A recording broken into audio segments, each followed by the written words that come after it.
Okay, welcome everybody. It is 1 o'clock Eastern. We have a really exciting agenda for everybody today. I'm joined by two guests, Dewayne and Steve. We're going to introduce them in a second. And we're going to be talking today about the importance of governance and measuring what matters in accessibility. We're joined by Dewayne and Steve, as I mentioned, from Merck and Wells Fargo. This is all about how we're going to learn about managing digital accessibility impact at scale. But first, let's talk about some introductions. So I'll introduce myself quickly, and then I'll hand it over to Steve and Dewayne. My name is Andrew Chung. I am the Chief Product Officer at Level Access. I have the fortunate position and privilege to be working on this hugely meaningful industry worldwide problem. And I'm really excited today to be joined by Steve Framil and Dewayne. And I'll let Steve and Dewayne introduce themselves.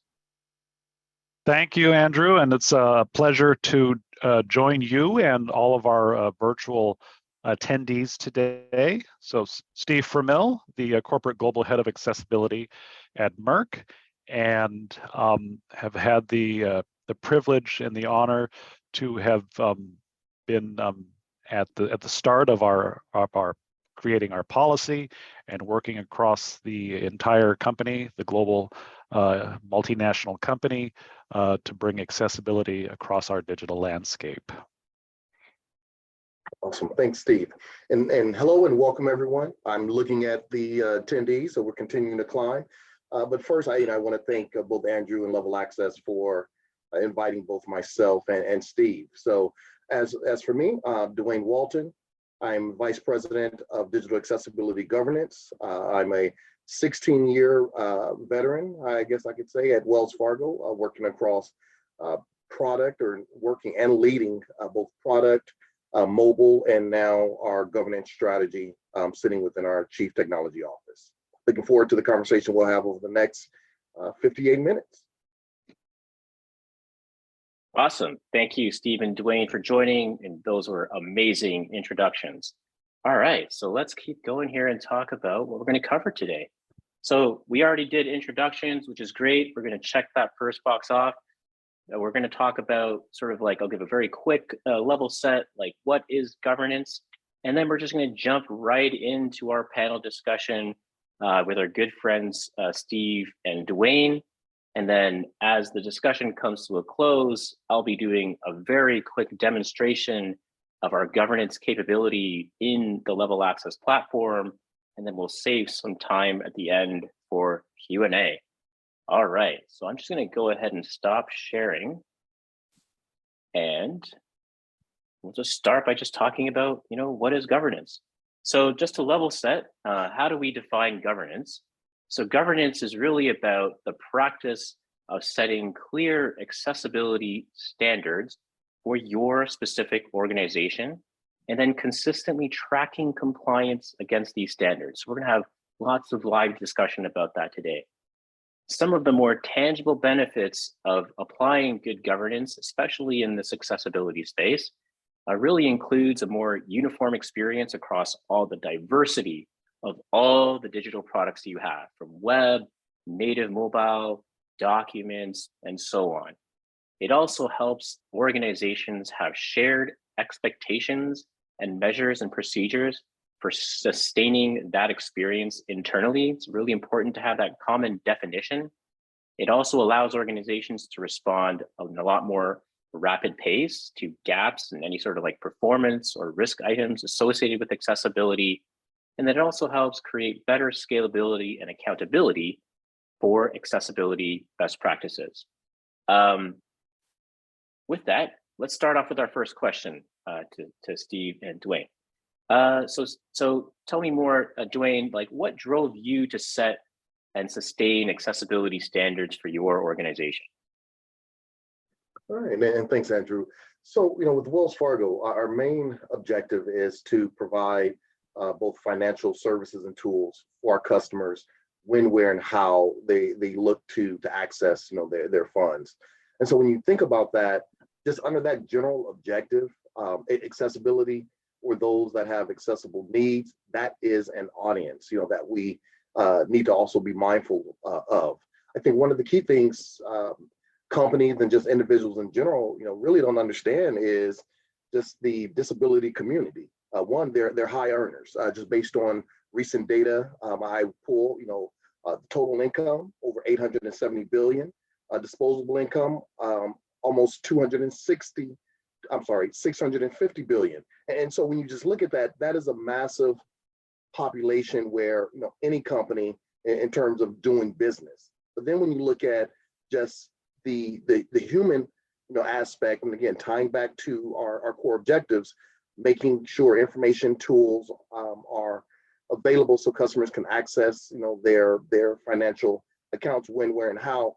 Accessibility is critical for how we do business. And so with that, it also aligns with our culture around both diversity, equity, and inclusion. And so there's multiple pillars for not only being good stewards in terms of business, but also just being good stewards in terms of the community and making sure that we provide the best navigation experience from a digital challenge perspective for all customers. That's great. Yeah, I love what you said there about the community, company culture, and how that drives, the overall program. So do you have an example of, like, say, a user experience that you govern across multiple digital products within your organization? Like, how does the culture sort of like play into that aspect of user experience? Yeah, absolutely. So one of the sort of kind of core principles that we look at is called user-centered design.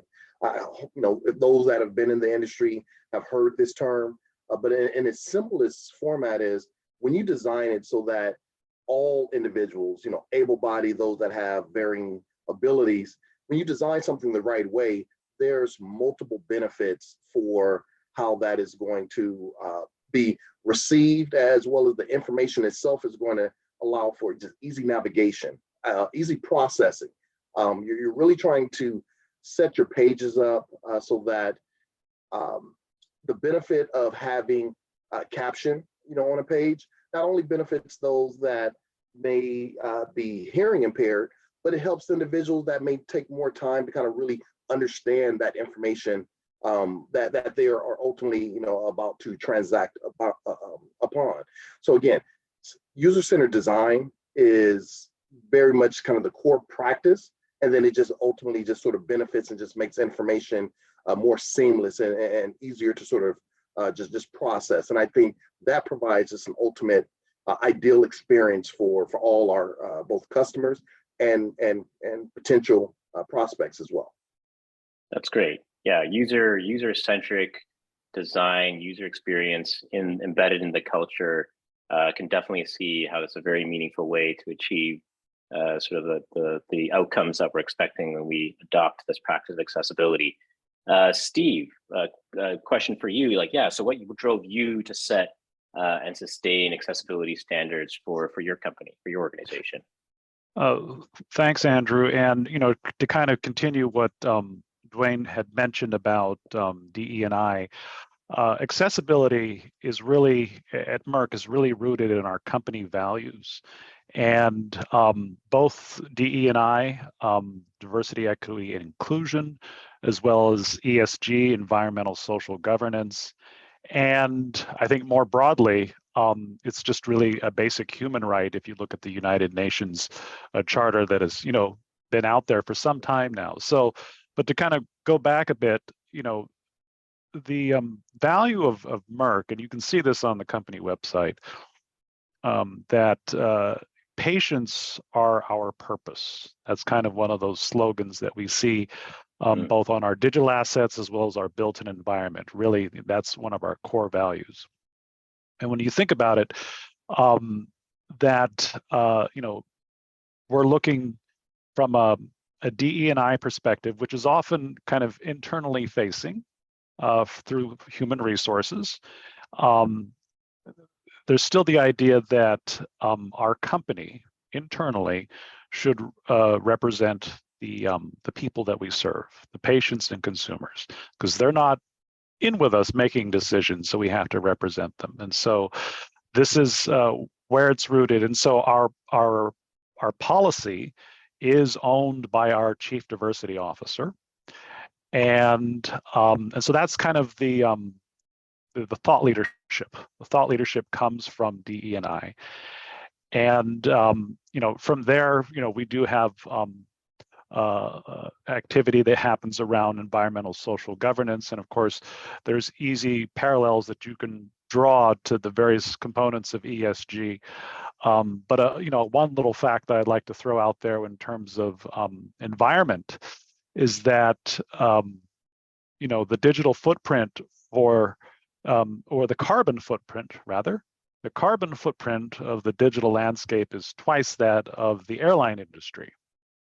And so when we are designing, back to Dewayne's point, user-centered design, universal design, designing better, then we are taking steps environmentally as well.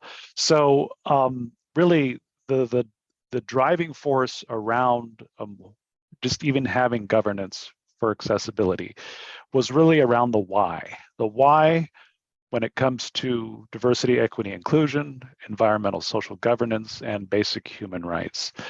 And that's kind of really at the core values of the company as patients are our purpose. Mm-hmm. I really like that. The fact that, that the motivation that you had to sort of like drive these standards came from a place of diversity, equity, inclusion, and like the common thread between what the two of you are saying, it's like, well, it came from people. Like it's all about the customer, it's all about the user, and that level of user centricity. I love hearing that because there's obviously the compliance aspects of accessibility for sure, but the sort of like the motivations that you're talking about in your organizations came a lot from and were inspired, in addition to compliance, was about that user-centric view. Like to tell us more about, Steve, so in terms of the accessibility policy, how you're able to drive that change. What are some details that are covered in some of the policies that you might have in the standards that you drive internally? Well, I think what's important is that accessibility, while I mentioned, DE&I is where the thought leadership is, at Merck, we do have a sense of shared ownership. And so while DE&I may not be the ones actually, and they aren't, implementing at a code level accessibility across our digital landscape, at Merck, it's very business driven in terms of, the business owning the digital assets. And so while we have the why sitting over in DE&I, the what really is, what are we doing this with and for? This is the business-owned digital landscape. And so there's two. Remember I said shared ownership. And now the third being, how are we doing this? And this is with IT and the expertise that the designers and developers and engineers can bring to actually implementing WCAG standards to those digital assets that the business owns in the spirit of DE&I. See that? I kind of did a circle there, right? Mm-hmm. Yeah. That's awesome. You like it, Steve. So we actually have a question from the audience here, and it's all like, I love that dynamic of like who owns it. You have all the makers. This is a question from a participant here, Susan White. I would love to hear who was involved in creating the accessibility policy in both of your organizations. So we go Dewayne and Steve, and we'll have a discussion. Yeah, absolutely. And I saw that question come through. So thanks, Susan, for that. And so within Wells Fargo, Wells Fargo has been involved with accessibility probably over 15 years now. I've been directly involved in some of our accessibility transformation program for going on 7 years. But Wells Fargo has a history, of really, again, going back to that user-centered design. But with that, over the years, Wells Fargo has also acquired talent that was really focused around accessibility. So to kind of really sit in on the question, those that have that accessibility experience, whether it's from a design perspective, whether it's from a governance, legal perspective, it's a core team. Many of them are sit kind of within our enterprise sort of office, and so the policy will start or sort of kind of get outlined at the enterprise, and then those individuals, as well as core lines of business that have both the experience as well as sort of a large customer facing portfolio in terms of the applications, digital channels that they engage with customers with, they're brought to the table to review sort of those initial outlines. And much as Steve mentioned, it's a very collaborative effort. You know, we have definitely our technical partners, because we want to make sure that what we outline, we can deliver, and we can deliver consistently. Those are all in, you'll hear us talk more about that throughout this webinar, but having consistency in delivery. But it starts there. You know, you have a general outline around where the enterprise feels, you know, the company would like to go in terms of what's going to provide that ultimate experience or ideal experience for all customers. And then each of the individuals that have, you know, what we call, you know, stakeholders, they will look at it, they will evaluate what was outlined based on their line of business. And then there may be things that were not considered as enterprise because of the nuance of that business. And then after a series of reviews and refinements, we'll ultimately get to a policy, you know, that everyone is not only agrees upon, but they buy into, so that make sure we're able to execute on that. That's great. Yeah, this sort of like decentralized, you have multiple stakeholders, how you bring it together. Love what you're saying there. Very, very change focused and transformation focused. Steve. Yeah, and you know, very similar. You know, we have our policy landscape has different layers to it. Of course, we have those top line corporate ones that most of our policy landscape kind of ladders up to. And so I think it's important first that if anyone out there in any size company is looking to, you know, build an accessibility policy, that it does indeed anchor to one of the company top line policies in some way, rather than just being off by itself.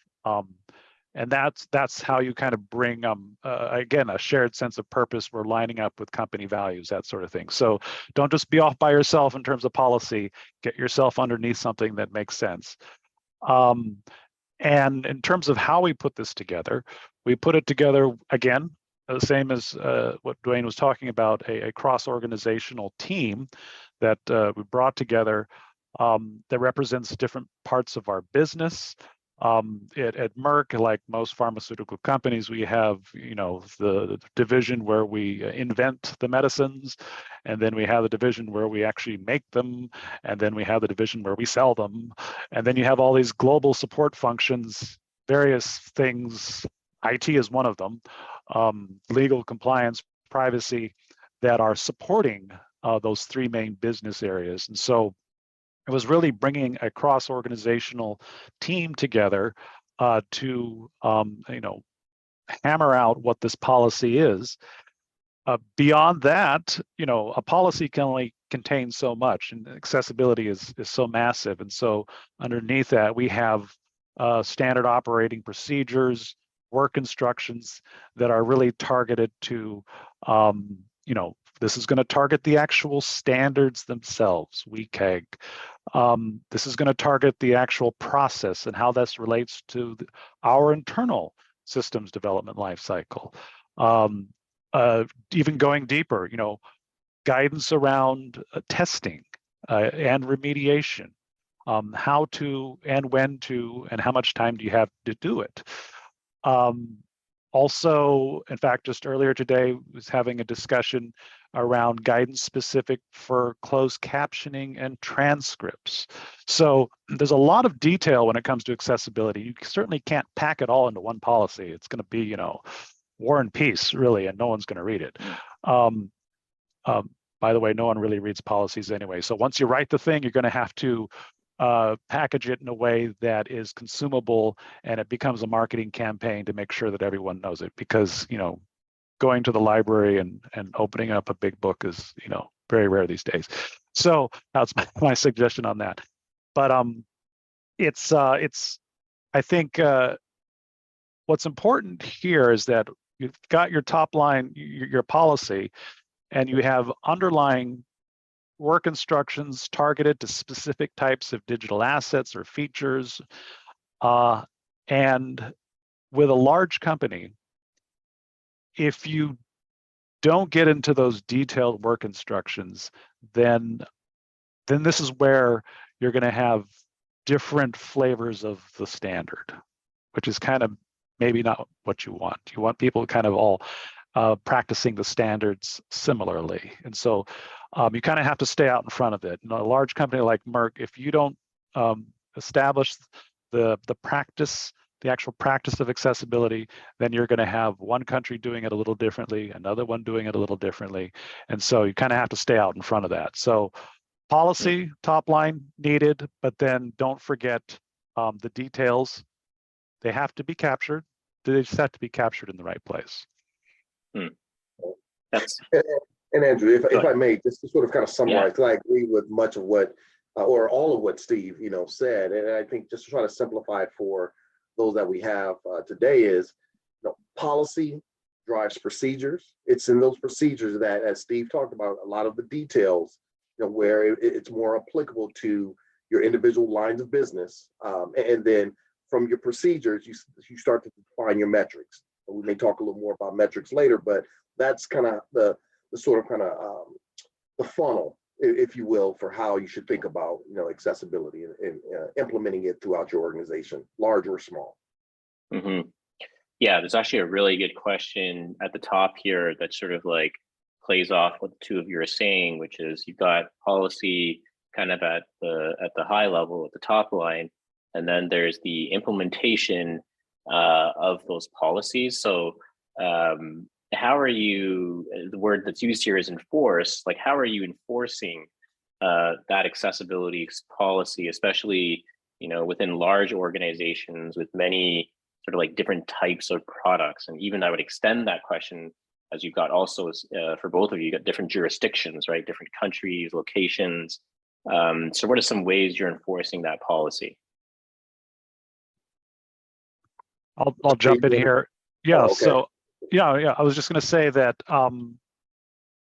first of all, that's a great question, and as much as possible, you have to make it easy. And so to really, and what we've done is really kind of have a centralized tool in which this is our system of record company-wide for tracking and managing accessibility across our digital landscape. That's a broad statement, but that's the intent of this system of record. So that it's visible, and you can pull reports from it, and you can see how things, how folks are doing. So you've got, that's part of making it easy and making it transparent. Also, there are various, depending on your company, you could have different organizations that are responsible for accountability, internal audit teams, to be able to drive that. And of course, that's where they are, of course, are familiar with the policy enough to be able to start to, draw those conclusions, those metrics. It might be that, if you're just starting out, that it's going to take a course of, some time, a year or two, when you're getting everybody ramped up with compliance in the policy. So there are different ways to scale that depending on how large the company is and how diverse it is. Geez, I almost forgot your question in the first place. You can tag me in, Steve. Yeah, it was around enforcing the policy. Yes, go ahead, Dewayne. Yeah, no, I will just say, again, I think, accountability and coaching, those are kind of the two things that come to mind. And through the accountability and coaching, there are a couple of things. For any individual, regardless of the role that they have within the organization, and the organization being Wells Fargo, we set up required training for those individuals to understand not only the to create both empathy around individuals that may operate differently from those, whether they're designing, developing, or even sort of kind of managing the overall program and project. So we identify required training that individuals will need to take. So that's built into, much like your compliance training and some of the other required training that your organization need to have. So that's one, to kind of identify both the empathy and the why. Steve sort of talked about the why early on. And so the why also talks about the laws and the regulations as to only support kind of the empathy piece of why we need to design in the way that we do. And then to reinforce kind of the coaching, that comes through the reporting. So we have the ability to look at each of the various teams that are delivering some digital aspect or code that's customer facing. And then we're able to kind of see both best practices. So from the metrics, we're able to identify some best practices, and then we try to reinforce that through lunch and learns, or we'll have our own.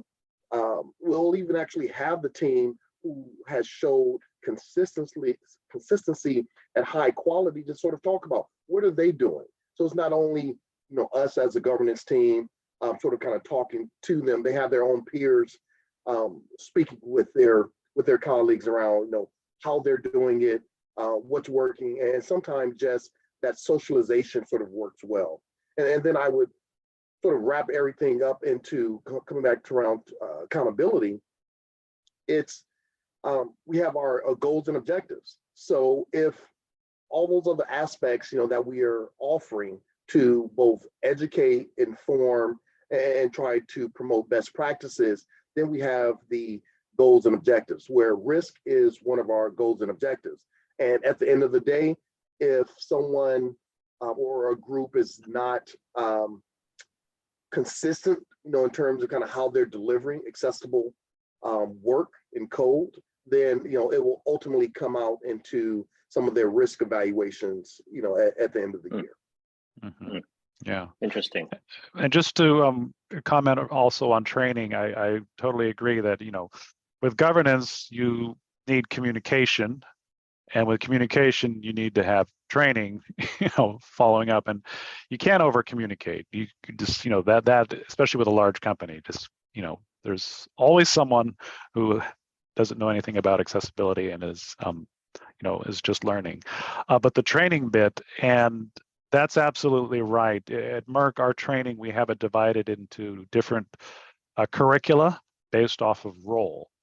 And so if you're a designer, you get the design module, and these are your trainings. If you're a developer, same thing. If you're a tester, if you're sitting in legal and you're actually approving digital assets to go out the door, then we have training for that. So that's how we've approached training, where it's really role specific. And because, we all love training, right? We love to take our training, but as long as it applies specifically to our role, then it's more meaningful. That's interesting. That's great. Yeah, like I love what you said about training culture, like trying to create baselines, getting reporting, having a system of record to help you understand all those things. So on that note, and Dewayne, you also touched on this. What's the approach to like setting that sustainable standard? And the reason why I'm asking is we've got actually multiple questions in here around, WCAG. How do you go beyond that? So what's the way in which both of you are setting, what that sustainable standard means? And is it just about WCAG? Does it go beyond that? How do you think about that? And how did you go about setting those standards?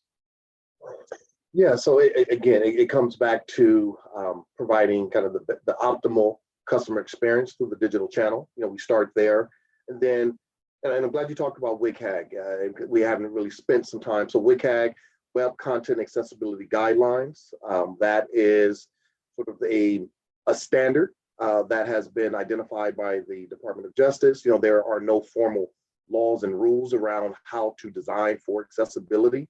WCAG standards are probably the closest that the government, you know, have deemed accessible beyond case law.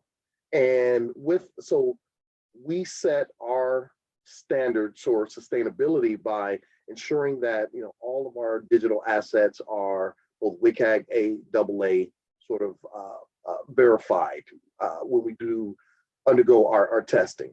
And so that now gives us a set of checklists or requirements that we measure against or we test against, you know, before anything actually moves into production. And then we provide both tools and software. I think we're going to demo some of that, you know, later on. But then there are components where we work internally to sort of design components that have been tested to assure accessibility criteria is met. And then we offer those components, you know, to the lines of business so that they can, instead of starting from zero, they're now building from a component that's already been validated.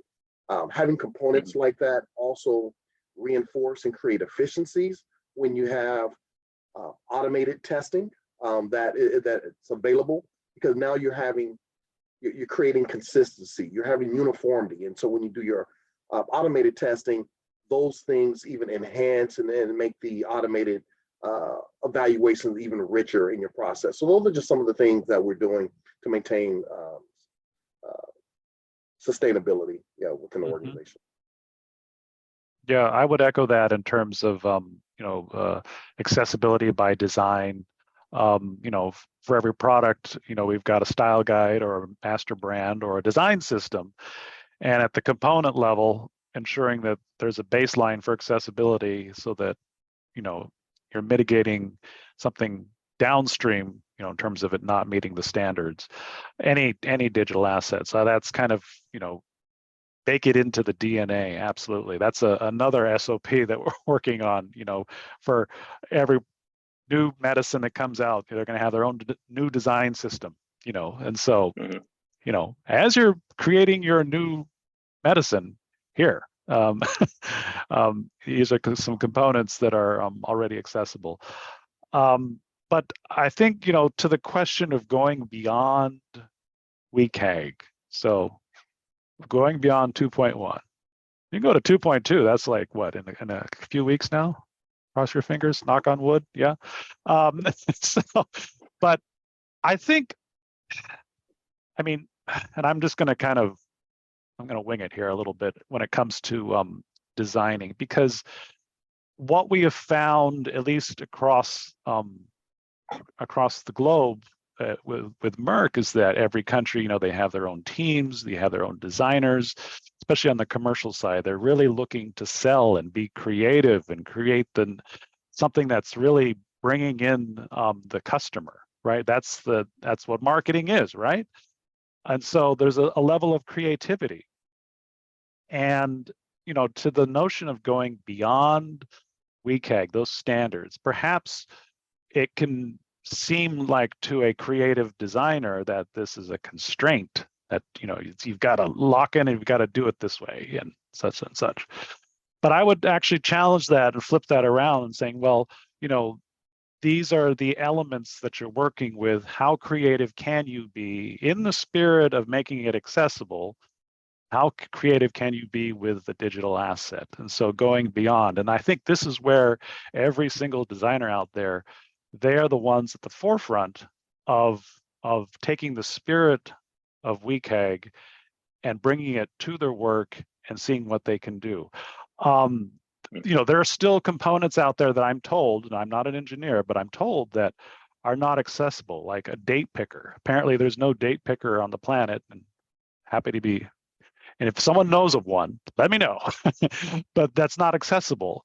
And so there's opportunity to bring accessibility, the spirit of accessibility, to parts of the digital landscape that still need solving for. And so it's all of us, all of you out there that are going beyond WCAG in the spirit of making it accessible. Mm-hmm. Yeah, love what the two of you said there, and the practices, thoughts around WCAG. So as you're thinking about all of these different practices, like, how do you measure that? Like, so we got science systems, component focus. Are there any particular metrics or measurement systems that you use to know that you're progressing? Like that you're like, how do you gauge improvement, so to speak? Yeah, well, I'll sort of kind of just kick it off, and so in terms, I saw there were a few questions that came through around kind of the metrics aspect, and I think the metrics will look different. There's at least in my opinion, there isn't sort of a one size fit all. You build your metrics based on kind of where you are in your accessibility journey. For us, in general, without sort of getting into specifics of the software and things, in general, our measurements roll up to sort of a color, a green, yellow, red. That's in their simplest format how we, in our reports that my team send out to senior leadership and across the organization, that's the indicator for how their either digital asset or the portfolio, because we also, now that I sit in technology, or my team sits in technology, we have CIOs, so each of them have their own portfolio. So the best way to sort of indicate what we call the health, their digital accessibility health or portfolio health, that's where the color of green, yellow, red comes into play. And then within that, we will dive into, ideally, the majority of our portfolio would be green, but we do have scenarios where we have yellows and red. So within that, now we start to provide that summary level around, so our leadership can kind of really understand what is kind of going on, whether it's a digital asset that's undergoing remediation, and at the time that we generated the report, that remediation hadn't concluded, so that those defects that were originally identified have been resolved. Other scenarios are some of our applications are third-party service. And so when you start to deal with third parties, then the timelines can look different from the timelines of something you're managing internally, meaning you have your on-site sort of development teams. And so there's different indicators that we would ultimately need to provide context to, again, but in its simplest format, it ties back to a color code to really identify what the overall portfolio or asset health is within the company. Mm-hmm. Great. Yeah, Steve. Yeah, I would very similar, but I also add, there are some really, there's possibly some quick wins that one can kind of put out there for for compliance, and I'm thinking of like the accessibility statement. Does every website have that in the footer? It's a global element. That's a quick win, and that's one thing. It's like, great. As a company, that's our first line of defense, as it were, from any legal exposure, and it shows that we have a program. So that's a quick, easy win. It can just take a few minutes with someone who actually knows what they're doing to get that in place. But then to kind of piggyback on what Dewayne was saying about the color code, I would also add, maybe those barrier severity levels of critical, high, and low. And while you may have a good color code, you could have green, you could have perhaps some critical issues, and those critical issues are absolute blockers to the end user. And so that's where at the issue level of critical, high, and low barrier severity, we look to try to resolve those, and give it some timeline. Okay, you've got a year to fix those critical issues if you're remediating, and certainly if you're publishing new content, don't publish any critical issues because it's going to take you 4 times as much cost to fix it if you send it out there. So it's kind of a combination of what are you fixing and what are you publishing new, net new, and focus on not having any of those critical absolute barriers to the user. Yeah. Great, thank you, Steve. That was a really lively discussion. We're just going to switch quickly, close out with some takeaways, quick demo, and then we're going to go back to questions. So I just want to keep us moving along. So yeah, really lively discussion, really loved it. So a few key takeaways from what we talked about. One was just like taking some time, assessing your current state. We just had a conversation about metrics and creating baselines for your accessibility program, and really helping the overall organization understand sort of like the definition of what the standard should be. Accessibility policies and statements, which Steve just talked about. Love what you said there about like it's a really indicator of you having an accessibility program. Dewayne touched on metrics, how do we monitor key metrics, health scores. Steve talked about like critical issues, time it takes to actually resolve those issues, establishing a cadence to like continuously measure progress, setting rules first and then growing to like more benchmarking within the company. And one thing we didn't really talk about yet, but like it's really about celebrating wins, even the small ones. And I think, Dewayne, to your point about culture and change that you mentioned at the very beginning, that's a very, very important and critical aspect of an accessibility governance program here. So I am just going to now share back and we'll have open Q&A. Just quick time check. All right. Great. There's lots of questions here, so I'm just kind of scrolling through. Okay, that one's done. Okay, here's a good question for Dewayne and Steve. How do you ensure developers and designers, the makers, are meeting the accessibility standards that you've set out? Yeah, well, I will. So first, it starts with the training, that we alluded to earlier, but then we also have a checks and balance. So if the developers have not successfully coded, a particular widget page in accordance, our tester will evaluate that, provide their comments, and then we'll move it back into the sprint queue. So it can be looked at again by the developer, with additional comments included by the tester. So it's definitely a checks and balance. We also have, what we try to do is again, sort of self-serve. And so there are grade checks. Essentially, it's sort of kind of your scorecard for developers, user experience. We have various grade checks, QA as well.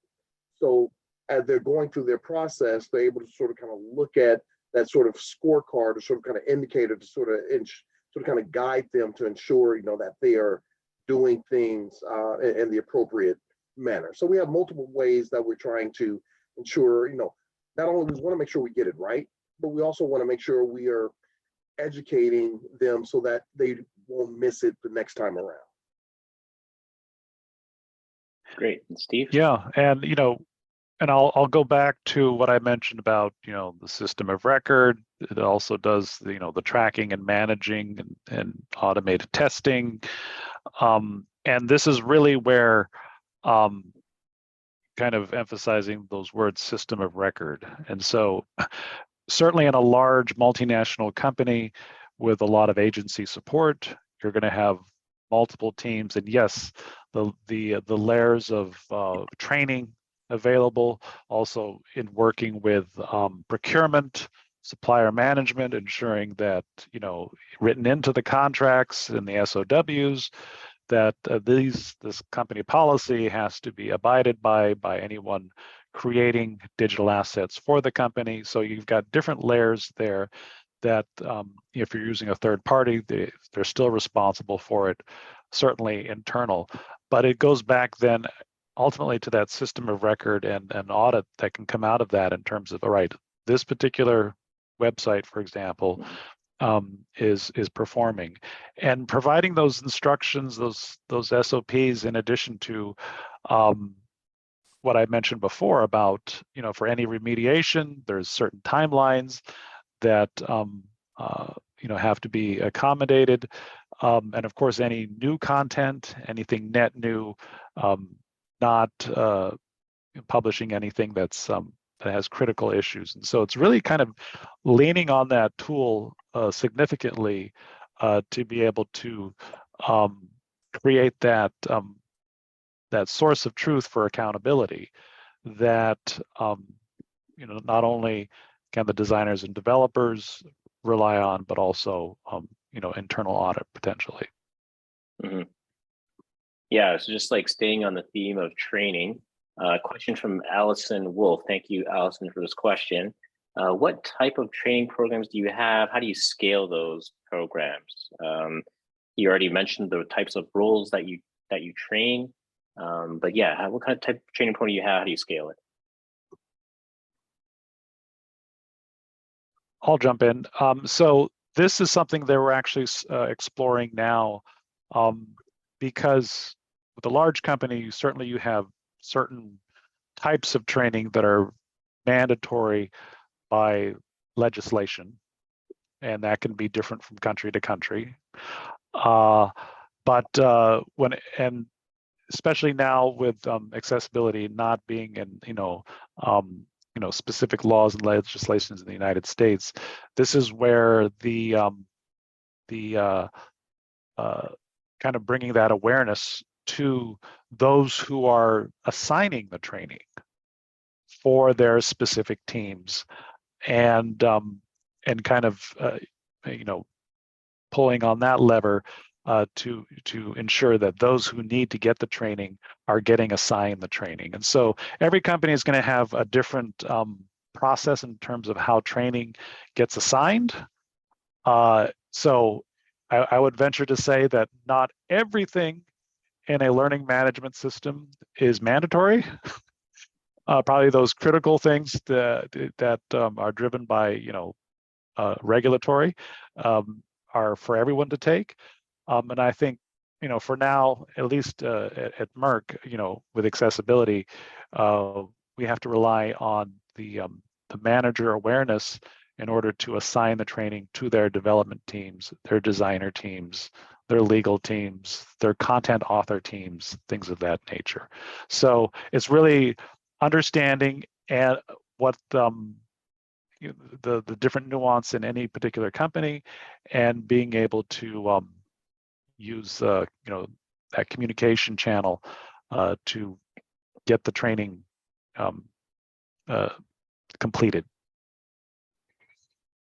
Yeah, just to sort of add to that, we at Wells Fargo, we have both a control and procedures specifically around kind of this training process. So we partner closely with HR, and based on job roles, we're able to, that is the primary indicator for those individuals that sit in those particular roles that are dealing with an application in some facet that involves or engages with the customer. And with that, that's how we work to, as new individuals, both get onboarded as well as offboarded. We monthly have a running list of those new individuals to ensure that they are their queue is populated with the appropriate trainings again, but it's guided by their job roles, and so in close partnership with HR. Great, thank you, Dewayne and Steve. That was a very quick hour. We could probably talk about this for another few hours, as I know we've spoken about this, but thank you very much, Steve and Dewayne, for spending the time today to educate our audience about the importance of governance, setting policies, and driving change, and keeping the user at the center of that change. So I really appreciate it. And so we're going to wrap up. any questions that weren't mentioned, there were a lot of them. Thank you very much for submitting them. If your name was included as part of those questions, we will actually be sharing answers to the questions post-event. So I really appreciate everybody's time today spending on this really important topic. And we will see you on the next one. Thank you very much. Enjoy the rest of your day. Excellent. Thank you. Bye, everyone. Thank you. Pleasure.